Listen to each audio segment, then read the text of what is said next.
आइए देखते हैं आज का रीजनिंग टॉप 5 क्वेश्चन। तो हेलो दोस्तों, स्वागत है आपका हमारे चैनल पर। उम्मीद करता हूं कि आप बहुत ही अच्छे होंगे। तो आज हम देखेंगे सेट 43 जो रेलवे ग्रुप डी परीक्षा हुई थी उसका सेट 44वां है। सेट 44 है जो कि पार्ट पहला है। मतलब इस सेट 44 का ये पहला वीडियो आ रहा है जिसमें हम रेलवे ग्रुप डी की सीबीटी परीक्षा को देखेंगे जो कब हुई थी, जो तारीख को 26/8/2022 सेकेंड शिफ्ट में हुई थी।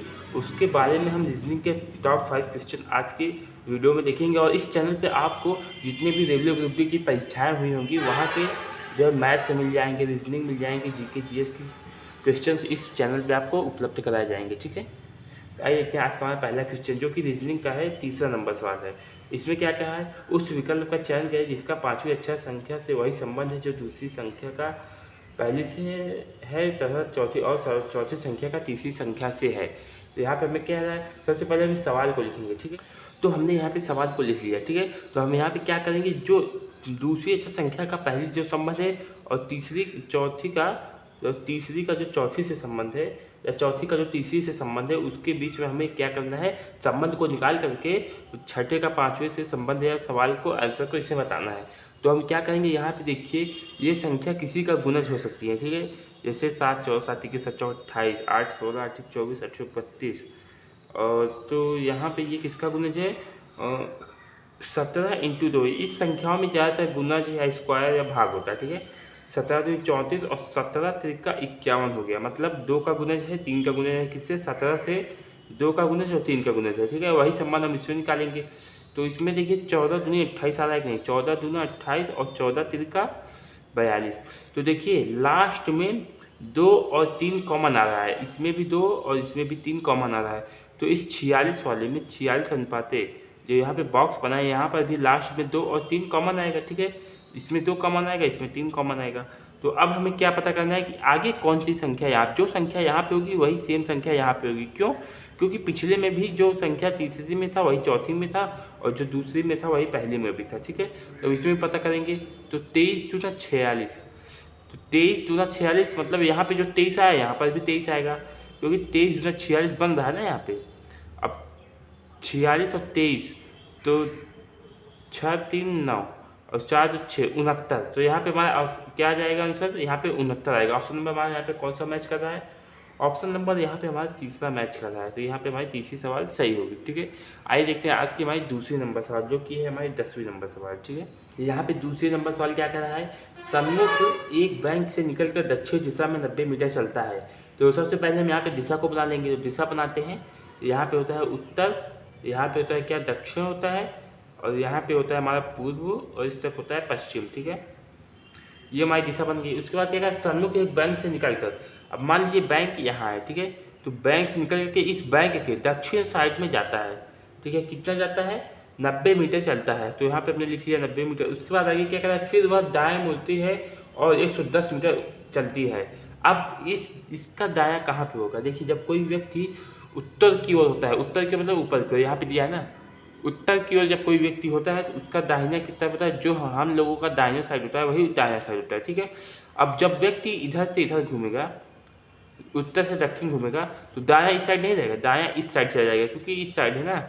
देखिए ऐसे ऐसे, अब इसका मान लीजिए इसका हाथ इस साइड है दायां, मतलब अब इसका हाथ इसी साइड आएगा ना, या कि इस साइड तो आ नहीं पाएगा, तो इसका दायां इस साइड हो जाएगा। तो इसी का भी दायां इस साइड, दक्षिण में क्या होती है, दिशाएं बदल जाती हैं, तो दायां इस साइड होता है।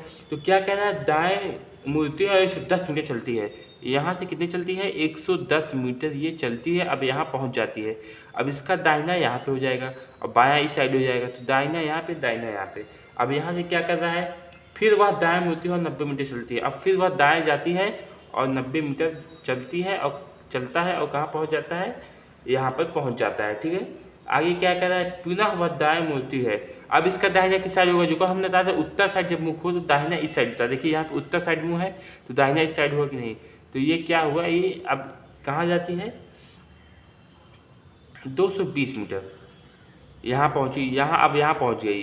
ठीक है, 110 मीटर ये हुआ, 110 मीटर ये हुआ, कुल 220 मीटर हो गया। ठीक है, 220 मीटर चलती है। अब वह बैंक के सापेक्ष किस दिशा में है, तो बैंक के सापेक्ष, तो बैंक का दक्षिण ये हो गया, पश्चिमी उत्तर ये हो गया, पश्चिम ये हो गया, पूर्व ये हो गया। बैंक के पूर्व साइड में है, बैंक के सापेक्ष किस साइड में है, पूर्व दिशा में है। ठीक है, ऑप्शन नंबर हमारा यहाँ पे कौन सा मैच कर रहा है? ऑप्शन नंबर यहाँ पे हमारा चौथा मैच कर रहा है। ठीक है, आइए देखते हैं आज की हमारी रीजनिंग की तीसरी नंबर सवाल, जो कि हमारी 11 नंबर सवाल है। इस सवाल में क्या कह रहा है? एक वर्गाकार मेज 8 कुर्सियों से घिरी हुई है। तो एक वर्गाकार यहाँ पे मेज है, हम यहाँ पे वर्गाकार मेज को बना लेते हैं। ठीक है, सॉरी वर्गाकार मेज ऐसा नहीं होगा, तो यहाँ तक बनेगा। ठीक है, यहाँ पे हम क्या बनाते हैं? वर्गाकार मेज। ठीक, ये हमारा वर्गाकार मेज बन गया, और उसके 4 मेज के कोनों पर जबकि 4 अन्य भुजाओं पर बैठे हैं। तो 4 मेज के कोनों पर बैठे हैं और 4 यहाँ पे भुजाओं पे बैठे हुए हैं। ठीक है, कुर्सियाँ 4 कुर्सियाँ रखी गई है। ठीक है, 4 4 8 हुई, 3 3 6 2 8 कुर्सियाँ हो गई। आगे क्या कह रहा है? DEFGHI, ये इस वर्गाकार मेज के चारों ओर मेज के केंद्र की ओर मुख करके बैठे। मेज के केंद्र की ओर यहाँ पे मुख करके, मतलब इस साइड देख रहे हैं, मुख करके बैठे हैं। कौन? DEFGH और I। ठीक है, इतने लोग हैं जो कि यहाँ बैठे हुए हैं।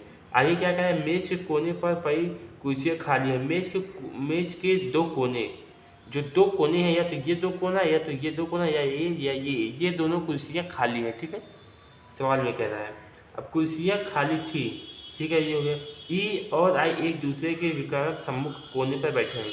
ई और आई कोने पे बैठे हैं, या तो हम ई आई को यहाँ बैठा दें, या तो ई और आई को यहाँ बैठा दें। ठीक है, अब सबका दायां, हम सबसे पहले सबका दायां निकाल लेते हैं। जब कोई व्यक्ति उत्तर की ओर देखता है, उसका दायां किस साइड होता है? इस साइड होता है। अब सबका दायां इसी साइड होता हुआ चला जाएगा। इसका दायां इस साइड हो गया, इसका दायां इस साइड, इसका दायां इस साइड, इसका दायां इस साइड। ठीक है, इसका दाहिना इस साइड, इसका दाहिना इस साइड, इसका दाहिना इस साइड हो गया। ठीक, ये हमारा हो गया। ई और आई एक दूसरे के विकर्ण सम्मुख कोने पर बैठे थे। ठीक है, यहाँ तक तो हो गया हमारा। अब आगे क्या कह रहा है? एच जी के बाईं और दूसरे स्थान पर बैठा है। एच जी के बाईं और दूसरे स्थान पर बैठा है, तो एच कहाँ बैठा है? तो एच अभी कहीं नहीं बैठा है, इसलिए अभी इसको रहने देते हैं। आगे क्या कह रहा है? डी एफ के दाएं और दूसरे स्थान पर बैठा है। डी जो है एफ के दाईं ओर, तो यफ कहाँ है? यफ भी यहाँ पे नहीं है, इसको भी रहने देते हैं। जब तक कोई यहाँ पे हमें कंसेप्ट नहीं मिलेगा, कोई किसी का वो स्थिति नहीं मिलेगी, तब तक हम सवाल का हल कर नहीं पाएंगे। ठीक है, अब जो जी है वो ई के दाईं ओर ठीक बगल में बैठा है। जी कौन है?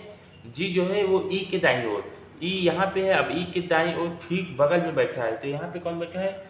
यहाँ पे हमारा जी बैठा हुआ है। ठीक है, अब जी की कंडीशन मिल गया, तो जी कहाँ पे है? जी यहाँ पे है। अब जी के बाद ये देखिए मिल गया यहाँ पे एच जो है जी के बाएं और दूसरे स्थान पर बैठा है।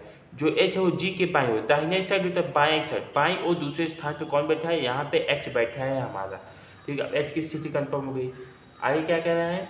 डी एफ के दाएं और दूसरे स्थान पे बैठा है। एफ के दाएं और दूसरे स्थान पे बैठा है। ठीक है, अगर हम यहाँ पे एफ को बैठा दें, एफ के दाएं और दूसरे स्थान पे कौन बैठा है? डी। तो एफ के दाएं और दूसरे स्थान पे अगर हम तो यहाँ पे हमारा जी बैठेगा, लेकिन हो नहीं पाएगा। सॉरी, डी बैठेगा, लेकिन हो नहीं पाएगा। क्यों? क्योंकि यहाँ पे आई पहले से ही बैठ गया है, तो यहाँ पे एफ का कंडीशन नहीं होगा। ठीक है, अब हम एफ को यहाँ बिठाते हैं, तो एफ के दाईं और दूसरे स्थान पे, तो एफ का दाहिना ही साइड है, दाईं और दूसरे स्थान पे कौन बैठा है? ई बैठा है, तो यहाँ पर भी डी नहीं बैठ सकता। ठीक है, यहाँ पे भी एफ को नहीं बैठा पाएंगे। अब देखिए, अब एक ही जगह बचता है यहाँ पे अगर हम एफ को बैठा देते हैं, एफ के दाईं और दूसरे स्थान पे कौन बैठा है? डी। तो देखिए यहाँ पे बिठाने से डी का भी स्थान बन गया, एफ का भी स्थान बन गया। अब जो ये 2 कोने हैं मेज के, ये खाली रहेंगे, क्योंकि सवाल में कहा था। तो ये हमारा इस जो है सवाल का डायग्राम बन गया है। आगे क्या पूछा इसमें से कौन एच के, इसमें से कौन एच के सामने था? एच के सामने कौन है? एफ है। तो एफ कहाँ है? एफ एच के सामने है। ठीक है, अब ऑप्शन नंबर कौन सा मैच कर रहा है? एफ कहाँ पे है? एच किसके सामने था? एफ के सामने। ऑप्शन नंबर चौथा यहाँ पे हमारा मैच कर जा रहा है। ठीक है, आइए देखते हैं आज के हमारे चौथी नंबर सवाल, जो कौन से 27 नंबर सवाल है। ठीक है, इस सवाल में क्या कह रहा है? उस संख्या का चयन कीजिए जो निम्नलिखित श्रेणी में प्रश्न चिन्ह के स्थान पे आएंगी। तो सबसे पहले हम इस संख्या को प्रश्न श्रेणी को लिख लेते हैं। ठीक है, तो हमने यहाँ पे श्रेणी को लिख लिया है। ठीक है, अब यहाँ पे हमें क्या कह रहा है कि प्रश्न चिन्ह के स्थान पे या इस स्थान पे क्या चीज़ आएगा। तो अब हमें यहाँ पे देखिए सबके बीच का अंतर निकाल लेते हैं। इसके बीच का अंतर कितना है? 25 4 29 प्लस 4 का अंतर है। इसके बीच का कितना अंतर है? इसके बीच का जो हमारा अंतर है 6 3 9 माइनस 6 का अंतर है। और इसके बीच कितने का अंतर है? 3 2 5 प्लस 2 का अंतर है। और इसके बीच हमारा कितने का अंतर है? तो यहाँ पे देखेंगे कि -4 का अंतर है। उसके बाद यहाँ पे अंतर नहीं मालूम, यहाँ पे भी नहीं मालूम। अगर यहाँ से यहाँ देखेंगे तो कितने का अंतर है, 19 तो 17 -2 का। तो देखिए अब क्या ये ऐसा कंडीशन बन रहा है, देखिए +4 -6 +2 +4 -6 +2, ठीक है, ये बन गया हमारा। लेकिन -4 यहाँ पे तो नहीं बन पाया है, और यहाँ पे कितना बना है -2। एक यहाँ पे बनेगा, एक यहाँ पे बनेगा, तो यहाँ पे ये हमारा सीक्वेंस नहीं बन पा रहा है। तो अब हम क्या करेंगे, तो अब हम या तो इसको काट करके दो दो को लेके चलें, इसको लेके चलें, ठीक है। फिर से लिख लेते हैं सवाल को, या तो हम देखिए दो दो को, इसको लेके चलते हैं, इसको लेके चलते हैं, ठीक है। यहाँ पे 23 है, तो 25 और 23, तो -2 का अंतर हुआ। अब यहाँ पे कितने का अंतर हो पाएगा, देखिए 29 और -4, यहाँ पे -4 का अंतर हो रहा है। उसके बाद अब यहाँ से यहाँ देखें इन दो का, तो यहाँ पे फिर -2 का, और यहाँ मतलब -2 हो रहा है, यहाँ पे -4, अब यहाँ पे भी -4 का होगा, ठीक है। तो 25 में से 4 गया तो 21, ठीक। अब यहाँ से यहाँ पे -4 का अंतर होना चाहिए, तो देखिए 21 और 17, तो -4 का अंतर यहाँ पे हो गया। अब यहाँ से यहाँ के बीच में 2 का अंतर होना चाहिए, -2 का अंतर हो गया, ठीक है। मतलब हम इस एक गैप करके दो दो को पेयर लेके चलेंगे, ठीक है। ये इसको, ठीक है। यहाँ पे हमारा सवाल हल हो जाएगा। ऑप्शन नंबर यहाँ पे कौन सा मैच कर रहा है, जो कि 21 आ रहा है, 21 यहाँ पे आ रहा है। ऑप्शन नंबर हमारे यहाँ पे पहला मैच कर रहा है, ठीक है। आइए देखते हैं आज के भाई लास्ट 5वीं नंबर सवाल क्या है। सवाल नंबर है 28, ठीक। इसमें क्या दिया है, 8 व्यक्ति ABCDEFGH। तो सबसे पहले 8 व्यक्ति लेते हैं, ABCDEFGH, ये 8 व्यक्ति हैं, ठीक है। ABCDEFGH एक सीधी पंक्ति में उत्तर की दिशा की ओर मुख करके बैठे थे। एक सीधी पंक्ति में ये लोग उत्तर की ओर मुख करके बैठे हुए हैं। सबसे पहले डायरेक्शन डाल लेंगे, ठीक है। 1 2 3 4 5 6 7 8। अब जब व्यक्ति उत्तर की ओर बैठता है तो जो व्यक्ति का दायां होता है, उस जो हम लोगों का दायां होता है वो इसका भी दायां होता है, ठीक है। तो इस सबका दायां इस साइड हो जाएगा, ठीक। सबका दाहिना बना लेते हैं, बन के दायां। आगे क्या कह रहा है कि H बाएं सिरे से तीसरे स्थान पे है, H बाएं सिरे से। अब दायां इस साइड हो गया तो दायां ये होता है, और तो दाएं साइड तो बायां इस साइड हो गया, ठीक है। ये बायां हो गया, तो H बाएं सिरे से तीसरे स्थान पे, 1 2 3। तीसरे स्थान पे कौन बैठा है, H यहाँ पे हमारा बैठा हुआ है। आगे क्या कह रहा है, A H के दाईं ओर ठीक बगल में बैठा है। A जो है H के दाईं ओर, H यहाँ पे H का दाहिना साइड दाहिना, और H के दाईं ओर ठीक बगल में A बैठा हुआ है, ठीक। A और D के बीच केवल 3 व्यक्ति हैं, A और D के बीच केवल 3 व्यक्ति हैं। तो 1 2 3, और यहाँ पे क्या कर सकते हैं, D, ठीक है। अब इस तरफ देखें 1 2 3, तो इस तरफ नहीं बन सकता, मतलब इसी तरफ D का स्थान यहाँ पे कंफर्म हो गया, क्योंकि इस तरफ अगर एक व्यक्ति और होता तो यहाँ पे 3 लोग D के बीच में, अगर यहाँ पे एक व्यक्ति और होता यहाँ पे तो 1 2 3 लोग D के बीच में आ जाते हैं, तो इस तरफ बन जाता कंडीशन। लेकिन इस तरफ नहीं बन पाएगा, क्योंकि यहाँ पे 3 लोग तो है ही हैं, कुल 4 लोग को होना चाहिए था, जो कि यहाँ पे D को बैठना था। लेकिन अब यहाँ पे A और D के बीच में 3 लोग बन जा रहे हैं, ठीक है। तो इस तरफ हमारा D बैठ जाएगा। आगे क्या कह रहा है, G D के बाएं ओर से दूसरे स्थान पर बैठा है। जो G है वो D के बाईं ओर दूसरे स्थान पर बैठा है। G कहाँ बैठा है, D के बाईं ओर, D का बाएं साइड होता है।